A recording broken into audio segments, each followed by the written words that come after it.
Bismillahirrahmanirrahim. Assalamualaikum warahmatullahi wabarakatuh. Mohon izin memperkenalkan diri, saya Nanang Rianto dengan nomor induk mahasiswa 5011225535 dari UT Daerah Batam. Pada diskusi 8, kita akan menyampaikan tentang perbandingan sistem pendidikan dasar di negara ASEAN dan Asia Pasifik. Studi komparatif pendidikan dasar di berbagai negara. Pada soal yang pertama, latar belakang negara-negara ASEAN dan Asia Pasifik memiliki komitmen terhadap education for all dan peningkatan mutu pendidikan dasar. Dengan mempelajari sistem pendidikan negara lain, kita dapat mengenali keunggulan dan kelemahan sistem pendidikan di Indonesia. Guru memiliki peran strategis dalam mengadaptasi praktik terbaik global sesuai konteks lokal sekolah masing-masing. Persamaan sistem pendidikan dasar di ASEAN dan Asia Pasifik. Pertama, jenjang dan struktur yang mirip. Usia masuk antara 6 sampai 7 tahun dengan durasi belajar 6 tahun. Wajib belajar 6 sampai 9 tahun diterapkan hampir di semua negara. Kurikulum nasional dikelola pemerintah untuk menjamin mutu. Bahasa pengantar bilingual and multilingual. Misal, Inggris Melayu, Inggris Mandarin. Fokus pada karakter, kompetensi abad 21, dan pemerataan akses pendidikan. Persamaan sistem pendidikan dasar di ASEAN dan Asia Pasifik. Pertama dari Singapura, ciri khas pendidikannya sistem otonom, bilingual, kurikulum inovatif. Fokus utamanya pada inovasi dan kewirausahaan. Pada negara Malaysia, ciri khas pendidikannya adalah kurikulum kebangsaan Dwibahasa. Fokus utamanya pada nilai moral dan disiplin. Pada negara Thailand, ciri khas pendidikannya digitalisasi bertahap, namun terdapat kesenjangan wilayah. Fokus utamanya pemerataan dan teknologi. Di Indonesia, ciri khas pendidikannya adalah merdeka belajar dan kurikulum kontekstual. Fokus utama pada kemandirian baik guru, murid, dan penilaian karakter. Kebijakan pengelolaan pendidikan. Pemerintah ASEAN umumnya mengatur standar nasional, namun memberi ruang otonomi sekolah. Indonesia, kebijakan Merdeka Belajar mendorong fleksibilitas guru dalam pembelajaran. Di Singapura, sekolah dasar menerapkan school-based management. Sedangkan di Malaysia dan Thailand, fokus pada modernisasi kurikulum dan kompetensi guru. Apa yang dapat kita refleksikan di madrasah kita? Satu, struktur dan tujuan pendidikan dasar di Indonesia sejalan dengan negara ASEAN lainnya. Persamaannya, penekanan karakter, literasi numerasi, dan pembelajaran aktif. Perbedaan yang ada yakni masih terdapat keterbatasan guru spesialis dan sarana digital. Upaya sekolah, kolaborasi antar guru, pemanfaatan media sederhana, dan penerapan pembelajaran berdiferensiasi. Kesimpulan yang dapat diambil, sistem pendidikan dasar di ASEAN dan Asia Pasifik memiliki tujuan serupa, namun tingkat kesiapan berbeda. Indonesia melalui Merdeka Belajar terus bergerak menuju sistem yang relevan, adaptif, dan berdaya saing global. Guru berperan penting dalam agen transformasi pendidikan melalui refleksi, inovasi, dan adaptasi praktik baik dari negara lain. Soal yang kedua, analisis artikel dengan judul Pendidikan Dasar dan Era Pasar Bebas ASEAN. Apa yang perlu dipersiapkan? Oleh Nurholis.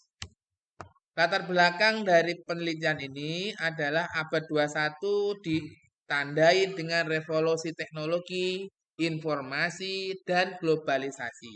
Munculnya Masyarakat Ekonomi ASEAN (MEA) membuka arus bebas barang, jasa, dan tenaga kerja antar negara.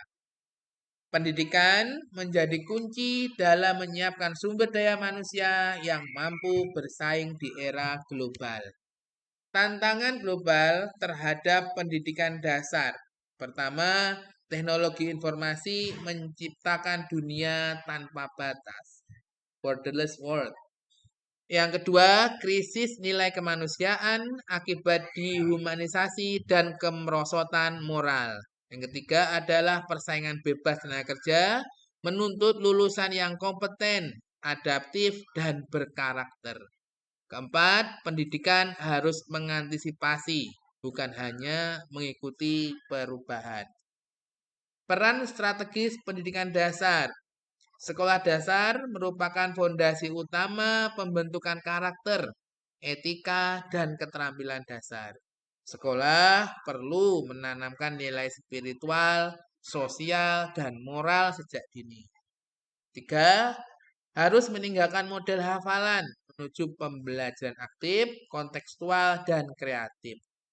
4. Kurikulum perlu disesuaikan dengan kebutuhan masyarakat abad 21. Reposisi visi dan misi pendidikan. Tujuan pendidikan nasional yakni menciptakan manusia beriman, cakap, kreatif, mandiri, dan bertanggung jawab. Pendidikan harus mengacu pada 4 pilar UNESCO. Pertama, learning to know, learning to do, learning to be, and learning to living together. Pendidikan harus mengembangkan potensi pikir, zikir, dan karsa secara seimbang. Strategi penguatan sumber daya manusia dan manajemen sekolah. Pertama, peningkatan kualitas guru dan kepala sekolah melalui pelatihan berkelanjutan. Kedua, manajemen pos birokratif, artinya kolaboratif, terbuka, dan berbasis partisipasi masyarakat. Ketiga, sekolah harus menjadi organisasi pembelajar dengan kepemimpinan yang visioner dan inspiratif. Keempat, penguatan kemitraan antara orang tua, sekolah, dan masyarakat. Kesimpulan dan refleksi yang dapat diambil. Pertama, era pasar bebas menuntut sekolah dasar menghasilkan SDM unggul dan berkarakter global. Diperlukan transformasi dalam kurikulum, pembelajaran, dan manajemen sekolah. Guru sebagai garda depan harus menjadi agen perubahan melalui pembelajaran aktif dan bermakna. 4. Pendidikan dasar Indonesia harus bergerak dari sistem normatif ke sistem adaptif dan inovatif. Soal yang ketiga, analis video dengan judul Sistem Pendidikan di Negara ASEAN dan keterkaitannya dengan modul 6. Berdasarkan video pengayaan SC 8 dan modul studi komparatif pendidikan dasar. Pengantarnya, ASEAN merupakan tujuan bersama untuk meningkatkan akses mutu dan kesetaraan pendidikan dasar. Dalam video membahas struktur sistem pendidikan negara ASEAN. 2. Isu dan tantangan kualitas pendidikan. Ketiga, ASEAN Qualification Reference Framework. Nah, pada modul 6 menekankan pentingnya analisis komparatif dan memahami sistem pendidikan lintas negara untuk perbaikan nasional. Struktur sistem pendidikan ASEAN. Semua negara ASEAN menerapkan pendidikan dasar wajib dan gratis. Namun ada variasi sistem. Misalnya di Indonesia, Kamboja, Thailand 633. 6 sekolah dasar, 3 sekolah menengah pertama, 3 sekolah menengah atas. Berbeda dengan Laos dan Vietnam yang menerapkan 543. Jadi 5 tahun sekolah dasar, 4 tahun sekolah menengah, dan 3 tahun sekolah lanjutan. Filipina dan Singapura 642. Malaysia 632. Sedangkan Brunei Darussalam 65, 6 sekolah dasar, 5 sekolah menengah.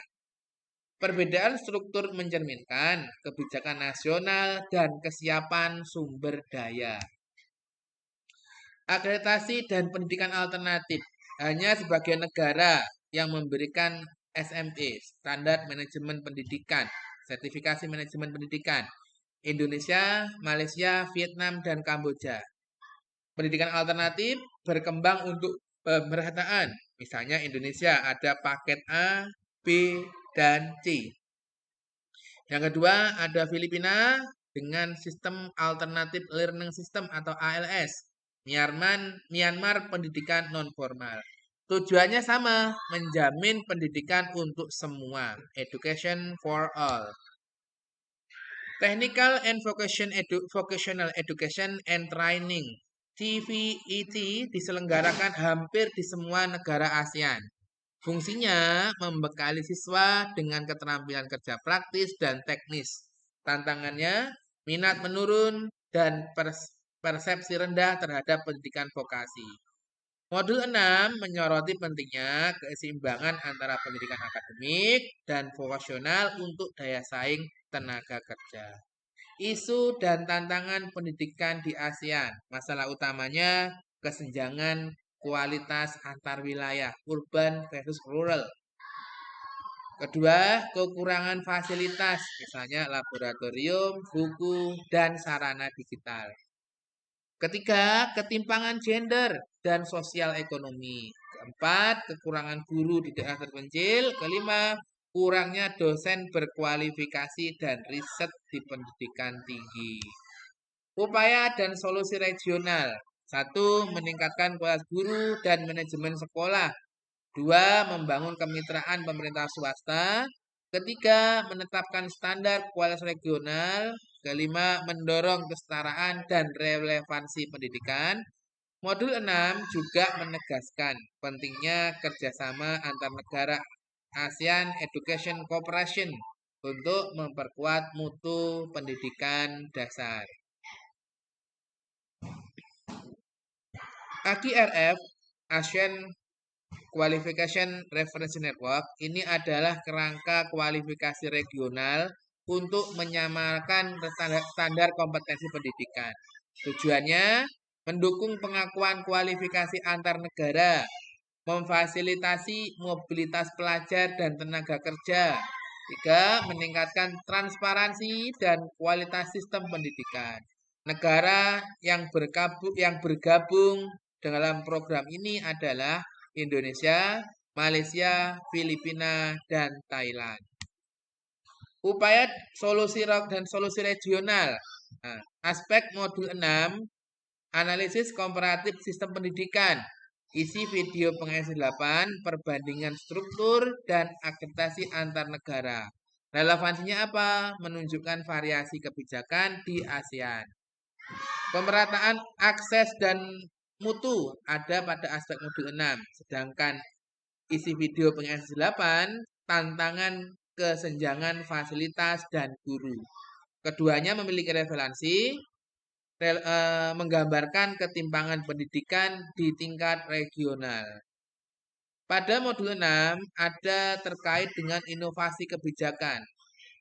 Pada video pengisi 8 terdapat EQRF dan pendidikan alternatif. Ini memiliki relevansi contoh nyata reformasi sistem pendidikan. Pada aspek modul 6 terdapat pembelajaran dari negara lain. Dalam video pengisi 8 dibahas praktik baik dari Singapura dan Malaysia. Apa yang dapat kita ambil dapat diadaptasi di Indonesia. Kesimpulannya, sistem pendidikan di ASEAN menunjukkan keragaman, tetapi tujuannya sama, yakni pemerataan dan peningkatan kualitas. EQRF menjadi upaya konkret untuk menyatukan standar kualifikasi regional. Pada modul 6 mengajarkan pentingnya menganalisis dan mengadaptasi praktik pendidikan negara lain sesuai konteks Indonesia. Guru memiliki peran strategis dalam menjembatani visi regional dan praktik lokal di sekolah. Demikian diskusi 8 yang dapat saya sampaikan. Ada kurang lebihnya mohon maaf. Billahi taufik walhidayah. Wassalamualaikum warahmatullahi wabarakatuh.